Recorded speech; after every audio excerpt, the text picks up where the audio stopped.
For this special holiday episode, I sat down with Cornell wine educator Cheryl Stanley and Cornell's beer expert Douglas Miller to get some pro tips on what to pour for guests this holiday season.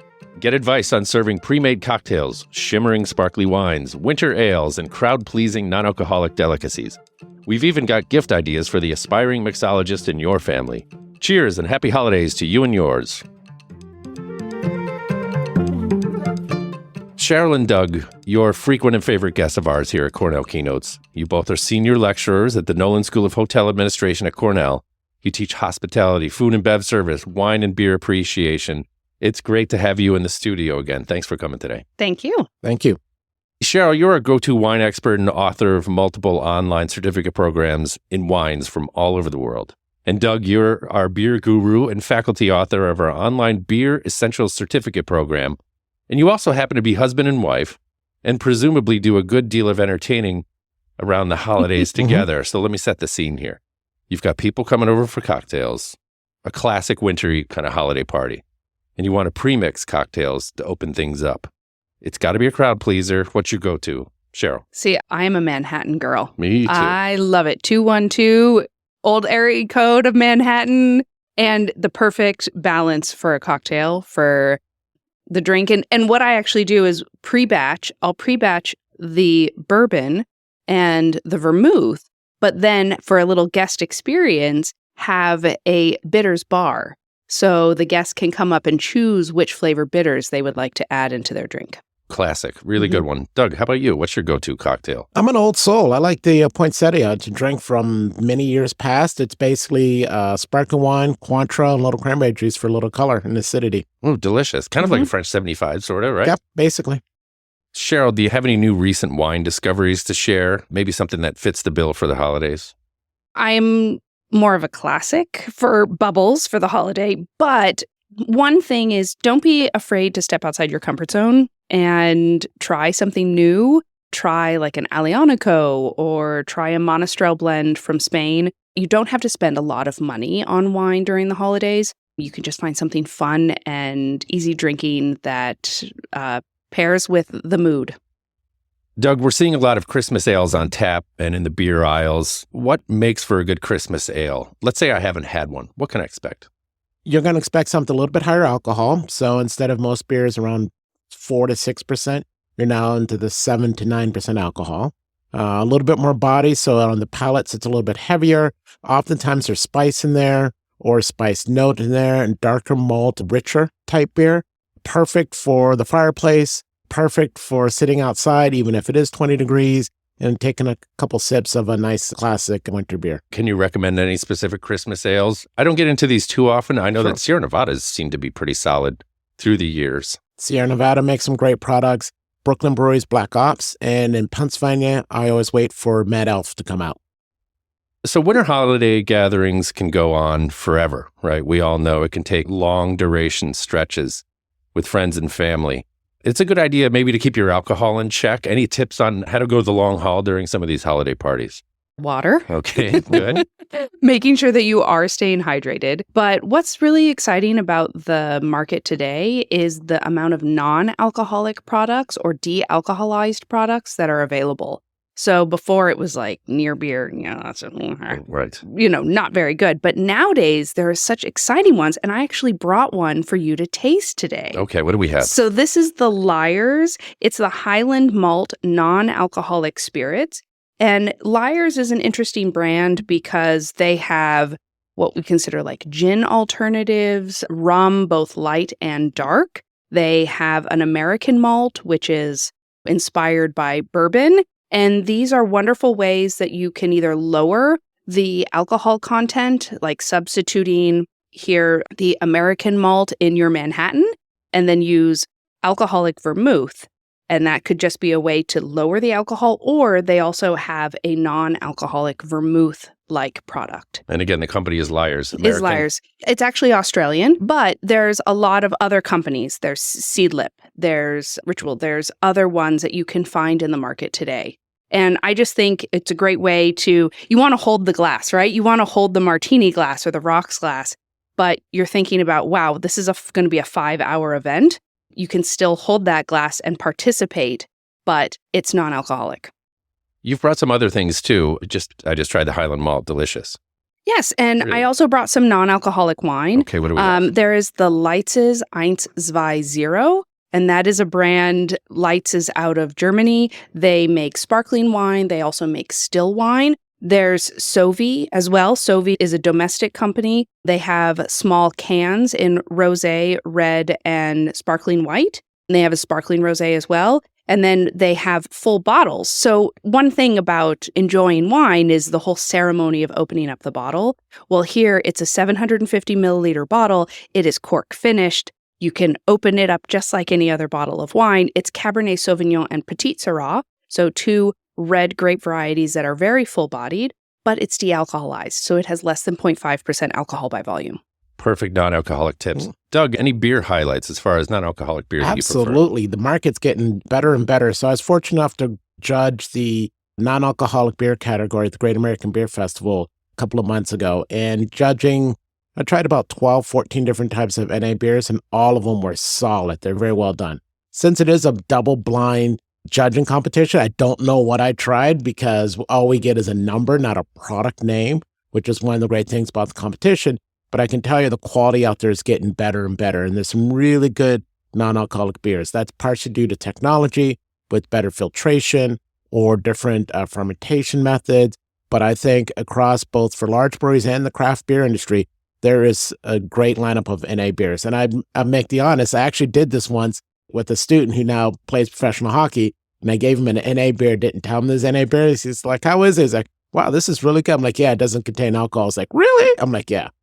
And that's one thing about non-alcoholic products is, you want to make sure that everyone feels included in the event. And we talked about batching cocktails. So having a batched non-alcoholic drink is a wonderful way too. Just something simple as like ginger ale, cranberry juice, and then you can bring in the bitters, kind of that bitters bar that you're utilizing with the Manhattans, the same way into a non-alcoholic drink. Great advice. Thank you. Okay, so we've been with our families and friends for that long day, right? We've had multiple meals together.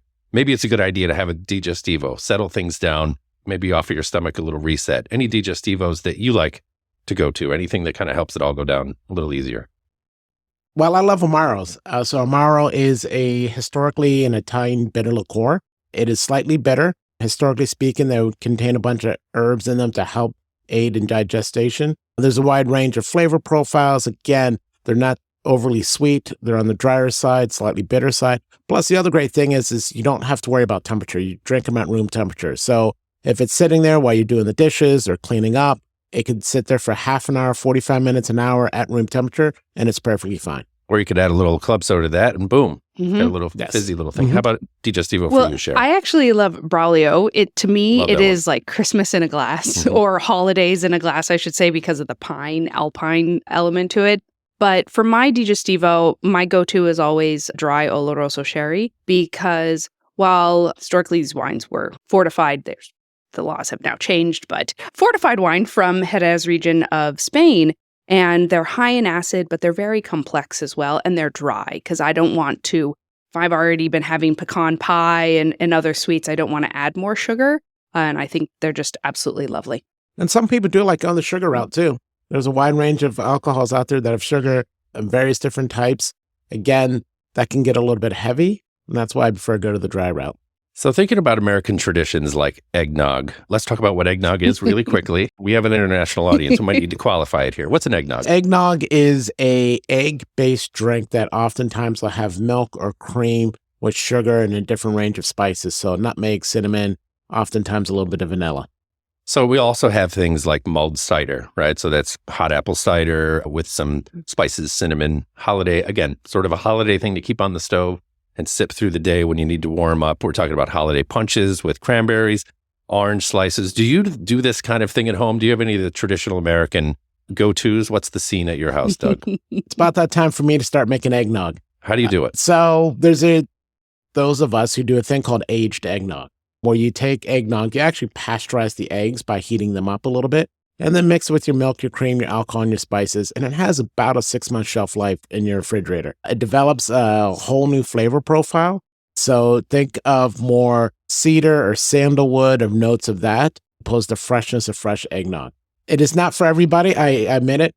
If you decide to not make your own eggnog and you buy commercial eggnog, you might just want to add a little milk to it just to thin it out a little bit. Because I find that oftentimes a lot of commercial eggnogs are on the thicker side because they use thickening agents to it. So add a little bit of milk or cream just to thin it out a little bit. Does anything happen with the consistency with aging, or does it kind of stay exactly as it was when you started? It stays exactly. It's suspended because the fat's within the product itself, so it's homogenized. And I just keep it in the refrigerator. What kind of alcohol do we use for that? Do you have choices? You can use anything. I use bourbon. I will use whiskey. I will use rum, dark rums in particular, because dark rums add a little flavor complexity. If you want a little touch of smokiness, just a couple drops of Scotch whiskey, just add a smoky note to it. Cheryl, any traditional faves? Eggnog is all him, not me. What about you? You don't like it? No, Okay. due to something that my brother did to me many years ago. Oh, no. But while he loves his eggnog and I appreciate the complexity that is eggnog, I love a hot chocolate and hot apple cider. Hot chocolate, there's a family recipe that my mom gave to me of a hot chocolate mix that to me, it just warms my soul on a cold winter's night. And marshmallows. I am a huge marshmallow lover. And so I will make my own marshmallows oftentimes around the holidays with white chocolate Godiva liqueur or other liqueurs and flavoring agents. And then there's also a stuffed marshmallow on the market now that's nationally distributed. It's stuffed with chocolate or salted caramel. And it's wonderful because you can put those kind of like up your marshmallow game for your hot chocolate. Okay, we'll include the recipe for that in the description as well. Let's talk about giving gifts. That's a big part of what we're talking about here. So what might be a great wine or a spirit to leave with a host or to gift a friend or a family member? Doug, where would your head go first? So one of the things, I would go to the local beer store or bottle shop and ask what's on the shelf. What's unique? What's fun that they have in the store that would make a great gift? Maybe something that's a little bit not on the normal path. So I think a lot of it's going to your local shop and asking what they have that might be exciting for the guests themselves. Exactly. And to distinguish it from the pile of bottles that may be there when people are just showing up, bringing things for the party, right? Getting something unique and maybe from the heart that you've thought about it a little bit. Cheryl, what about you? I love the from the heart. It's like if you have a story with a connection either to the place you visited before, you've really enjoyed it yourself with family gatherings, that always adds to the wine, little value add. I love bubbles. You can't turn down bubbles. And there are various, you don't have to go with champagne. That could be $35, $50 a bottle. There's wonderful cremants from France, from different regions that will cost you under $20. That's just a wonderful way to celebrate the event and celebrate the individual who's throwing the event. Nice to get a little holiday savings on some of these because taking a hit during the holidays. Exactly. Especially when you're throwing a party. So I'm thinking about the aspiring mixologist. What do you get this person for a gift? Somebody that's either in a new home or just kind of getting into this world. Glassware. What kind of glass? If they love martinis and drinks that go up or really cute like coupe glasses, do something fun. If it's 2 individuals, you can get them a set of 2, you can get them a set of 4, a set of 6. And there's some glasses that we only have 2 of, and we bring them out when we're celebrating, kind of an evening together. And if it's a large event, make sure all-purpose wine glass. All-purpose wine glass, we think about it just for wine, but sometimes it can actually be a great vessel for a cocktail as well. Mm-hmm. So it doesn't, or beer. Yes. So you don't have to just think about it with wine. And in the 2 with glassware, if someone is going to be doing a lot of entertaining, stemless glasses will be okay. It's a little bit challenging to differentiate one glass from another, but you could always do something fun and have them write their name on the glass. Exactly. So with the stems, people are knocking glasses all over all day long, but you can't put the charm on there. So I've seen markers that you can also mark up glasses too. Those work nicely. Yeah, also. and you think about dishwasher too, because if you have multiple glasses and you're throwing them in the dishwasher, sometimes the stems are too high. Exactly. I was also going to add is go to your local antique store or thrift store, see what glassware they have, maybe get some retro glassware. Don't have to spend a lot of money on them. It could be a collected collection. Another thing to consider for this pairing is a cocktail book. There's a vast number out there. One of my favorite go-to. Been out for a while, so people say, oh, that's an older book. It's still fabulous. It's called The Joy of Mixology. Absolutely rock-solid, basic book that's great for the home bartender. And then you can build out a wide range of different books from there. Mm-hmm. Any last-minute holiday advice for those of us that are putting on parties this holiday? I was just going to say, don't overthink it. Have fun. Enjoy the company with. Even if it's not the perfect cocktail, it's more important to get together and be with friends and family than worrying about, does this item match perfectly with that? So relax and enjoy. Cheryl. And for me, think about alternative formats. Bigger is better, buying that magnum of Prosecco because it's fun. It's 2 bottles.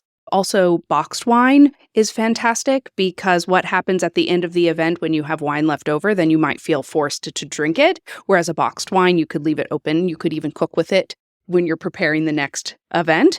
And 2, ready-to-drink cocktails. We call them RTDs in the industry, but ready-to-drink cocktails, you're so stressed out when you're planning, and maybe you don't want to invest in having an entire bar. Here, you can get margaritas, you can get Manhattans, that all you have to do is open up and pour, and they're outstanding products.